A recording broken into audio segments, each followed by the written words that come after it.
2월 18일 밤기도회를 시작합니다. 찬송가 93장입니다. 찬송가 93장.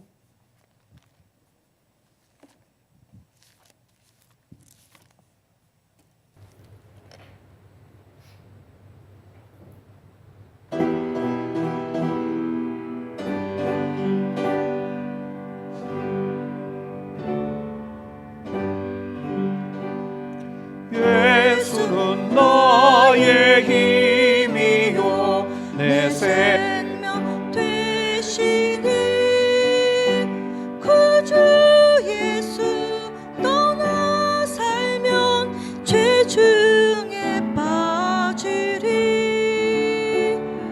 눈물이 앞을 가리고 내 맘에 근심 쌓일 때 위로하고 힘주시리 주 예수.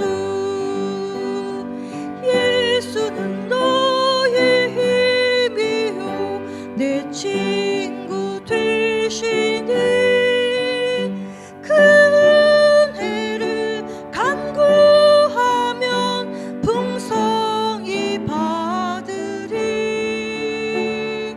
햇빛과 비를 주시니 추수할 곡식 많도다. 귀한 열매 주시는 이 주 예수.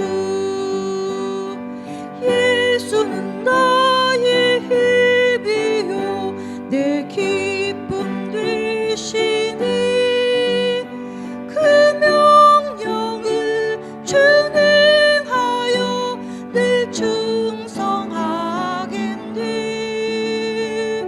주야로 보호하시며 바른 길 가게 하시니 의지하고 따라갈래 주 예수. 예수는 나의 힘이요 내 소망 되시니 이 세상을 떠나갈 때 곧 영생 얻으리. 한없는 복을 주시고 영원한 기쁨 주시니 나의 생명 나의 기쁨 주 예수.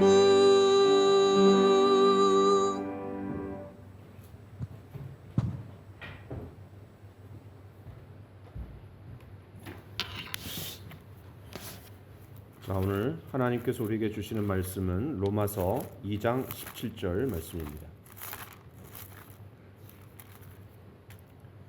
로마서 2장 17절. 자, 우리 같이 읽겠습니다. 시작. 유대인이라 불리는 내가 율법을 의지하며 하나님을 자랑하며. 자, 그리고 28절 29절도 읽겠습니다. 시작. 무릇 표면적 유대인이 유대인이 아니요 표면적 육신의 할례가 할례가 아니니라. 오직 이면적 유대인이 유대인이며 할례는 마음에 할지니 영에 있고 율법 조문에 있지 아니한 것이라. 그 칭찬이 사람에게서가 아니요 다만 하나님에게서니라. 자, 3장 1절 읽겠습니다. 시작. 그런즉 유대인의 나음이 무엇이며 할례의 유익이 무엇이냐. 자, 여러분 기도해 주셔서 오늘 지방에 잘 다녀왔고 아주 유익하고 또 배움에 큰 기회가 되었습니다. 우리는 죄론의 세 번째 파트인 유대인의 죄로 들어왔습니다. 하나님은 유대인들에게 특별히 율법을 통해서 자신을 계시하셨습니다. 하나님은 자연 만물이나 양심을 통해서도 계시하시지만 그것은 율법의 계시에 비하면 너무나 한계가 있고 제한이 많습니다.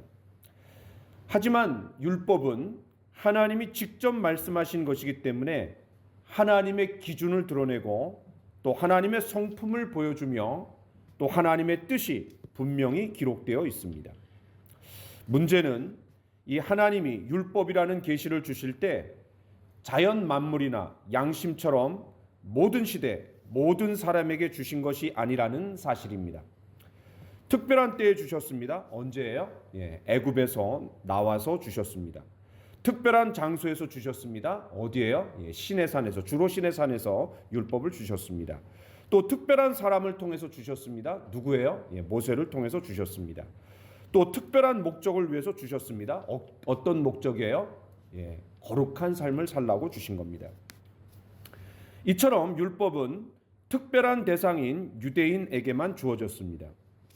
더구나 유대인 남자는 난지 8일 만에 뭐를 받아요? 할례를 받습니다. 선민의 표시가 아예 몸에 붙어 있는 겁니다. 그러니 유대인들이 선택받은 민족, 또 선민으로서 얼마나 자부심과 긍지가 크겠어요. 그래서 유대인들이 율법이 없는 이방인들을 어떻게 여깁니까?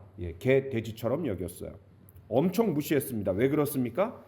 동물들은 태어나서 먹고 싸고 자고 먹고 싸고 자고 이거를 반복하다가 죽습니다. 마찬가지로 이방인들 역시 율법을 통해서 하나님이 누구신지 모르기 때문에 먹고 싸고 자고 하는 개, 돼지와 다를 바가 없다라고 여긴 것입니다. 하지만 바울이 나중에 깨닫고 보니까 사실 누가 개, 돼지였어요? 유대인입니다. 복음을 방해하는 그들이 바로 개, 돼지였던 거예요. 그래서 빌립보서 3장에 유대인들을 겨냥해서 이렇게 말합니다. 제가 한번 읽어보겠습니다.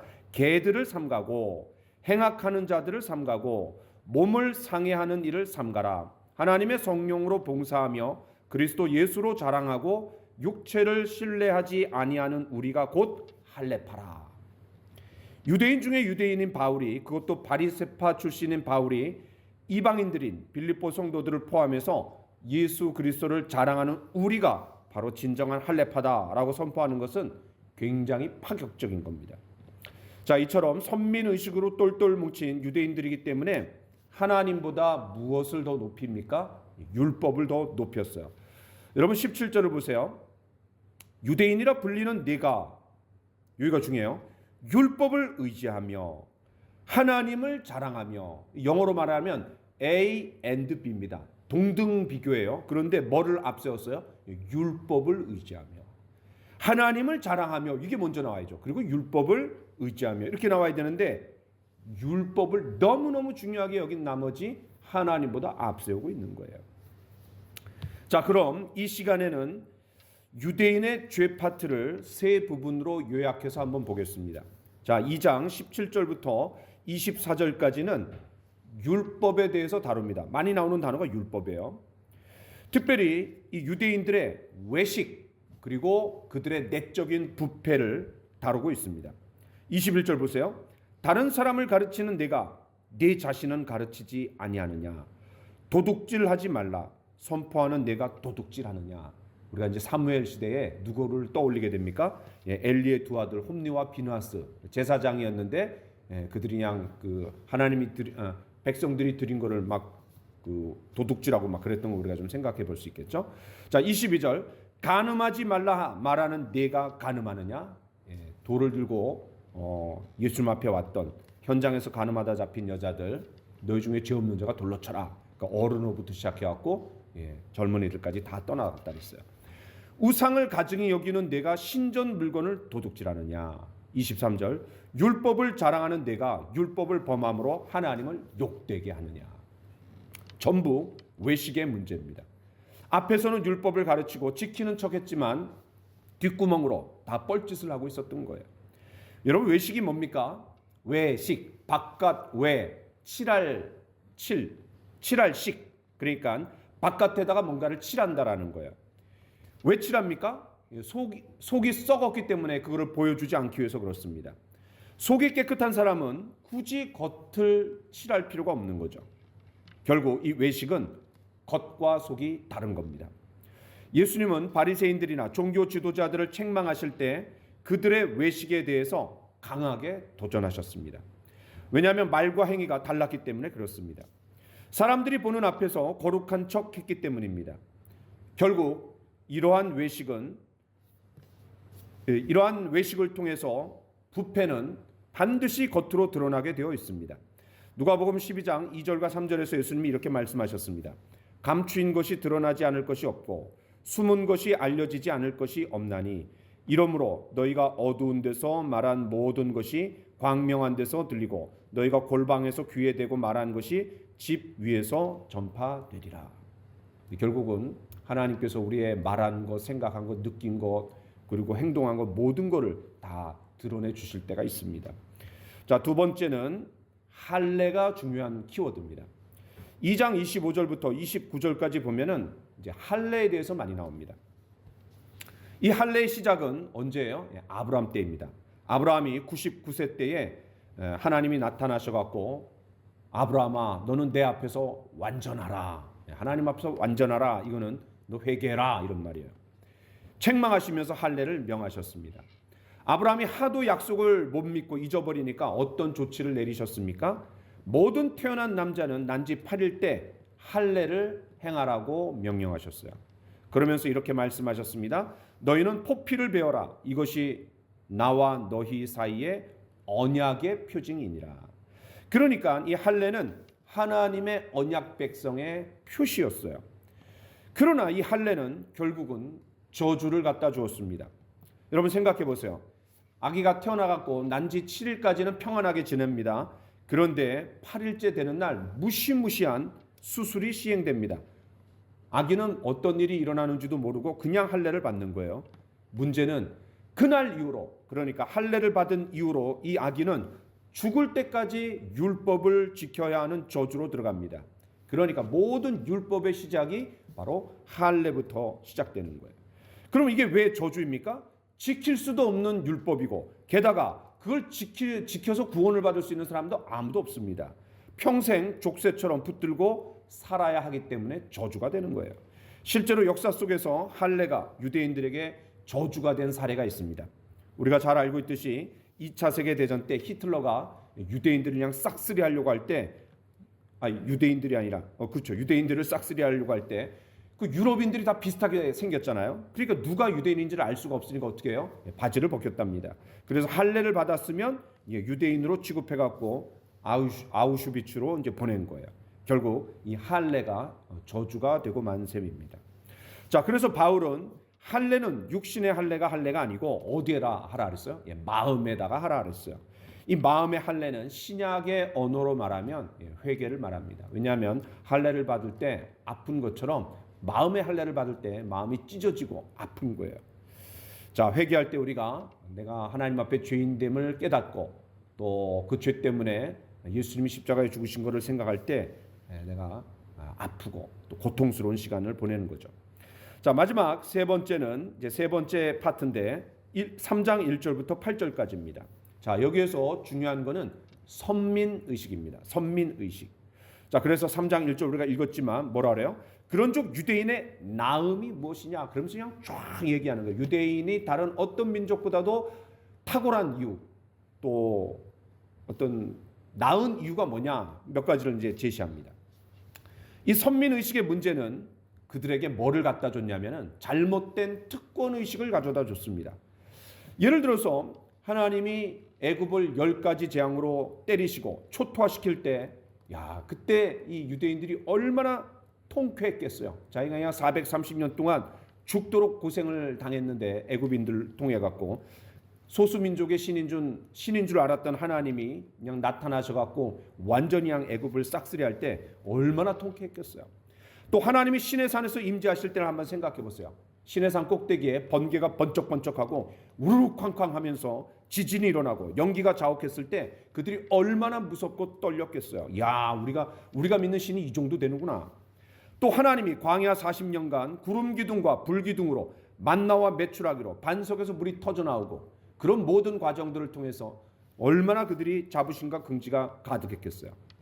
그러니까 유대인들은 이런 역사를 생각할 때 굉장히 높은 그런 선민의식으로 충만할 수밖에 없었어요. 물론 하나님은 이스라엘을 시내산에서 부르실 때 특권과 영광을 주신 것이 사실입니다. 너희가 내 말을 잘 듣고 내 언약을 지키면 너희는 모든 민족 중에서 내 소유가 되겠고, 여기서 내 소유라는 것은 보석으로 삼아주겠다라는, 귀중한 보석으로 삼아주시겠다라는 거예요. 너희가 내게 대하여 제사장 나라가 되며. 굉장한 특권입니다. 이스라엘 백성들이 애굽에서 종살이할 때 수많은 제사장들을 보았을 겁니다. 애굽의 신들을 섬기는 제사장들 볼 때 얼마나 높은 직책이에요. 그런데 제사장 나라가 되게 해준다라는 거죠. 국민 전체가 그런 제사장의 역할을 하게 해준다라는 거예요. 귀금속을 꼭 품에 품듯이 하나님이 이스라엘을 품에 품어서 보호해 주시겠다라는 거예요. 또 제사장 나라로 삼아 주시겠다라는 거예요. 하나님께 가까이 나아갈 수 있고 하나님의 보호를 받으며 하나님과 세상 사이에서 제사장 역할을 할 수 있다라는 것이 얼마나 큰 특권이고 영광입니까? 그러나 우리가 이제 영광과 특권이 클수록 또 뭐도 커요? 책임과 사명도 큰 법입니다. 유대인들은 잘못된 특권 의식에 사로잡혀서 영광과 특권만 취하고 사명과 책임은 내팽겨쳐 버렸습니다. 물론 나중에 이제 종말의 때에 주님이 지상으로 재림하실 때 민족적으로 그들이 회개하면서 국가 전체가 구원받고 천년왕국 때 세계를 다니면서 출애굽기 19장에서 주셨던 그 지상명령, 제사장 나라의 사명을 온전히 감당하게 됩니다. 자, 오늘 우리는 이 유대인의 죄 부분의 전체 흐름을 잡아보면서 간략하게 요약해 보았습니다. 첫 번째는 율법이고, 두 번째는 할례이고, 세 번째는 선민의식입니다. 이것이 바로 유대인의 3대 자부심과 긍지입니다. 하나님 입장에서는 엄청난 특권과 영광을 부여해 주셨습니다. 하나님을 알 수 있고 하나님의 성품을 알 수 있고 또 하나님이 어떤 분이신지를 알고 전할 수 있는 특권을 주셨는데 유대인들은 이것을 악용해 갖고 오히려 저주 가운데 떨어지는 것을 우리는 보았습니다. 자, 이 시간 오늘 말씀을 기억하면서 기도할 때 몇 가지 좀 기도하기를 원합니다.